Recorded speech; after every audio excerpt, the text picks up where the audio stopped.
ஆண்டவர் வாக்கு கொடுத்தார்ல, அப்போஸ்தலர் 16:31, கர்த்தராக இயேசு கிறிஸ்துவை விசுவாசி, நீயும் உன் வீட்டாரும் ரட்சிக்கப்படுவீர்கள், நீ வாக்கு கொடுத்திருக்கிறார்ல. அதை பிடித்து கொள்ளுங்க, அதை வைத்து ஜெபிங்க. ஆண்டவரே நீங்க சொல்லி இருக்கிறீங்க, அப்ப என் குடும்பத்தார் எல்லாம் ரட்சிக்கப்படணும், எல்லாரும் என் குடும்பத்துல ரட்சிக்கப்பட்ட அந்த சந்தோஷம் வரணும். ஏன்னா நீங்க சிலுவையில மரித்தது எனக்காக மாத்திரம் இல்ல, என் குடும்பத்துல இருக்கிற எல்லாருக்காக சிலுவையில மரிச்சிங்கல்ல. அப்படி சொல்லி ஜெபிச்சு பாருங்களேன், கட்டாயம் உங்க வீட்டுக்குள்ள மாற்றம் வந்துடும். உங்க குடும்பமே மகிழ்ந்து இருக்கும்படி ஆண்டவர் செய்வார்.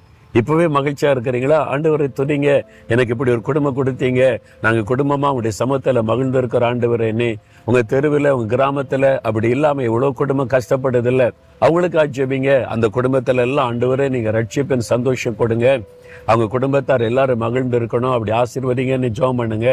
ஜெபத்தின் மூலமா பெரிய மாற்றத்தை கொண்டு வரலாம். சரியா? ஜெபிக்கலாமா? தகப்பனே, நாங்கள் குடும்பமா ரட்சிக்கப்பட்டு உம்மை ஆராதித்து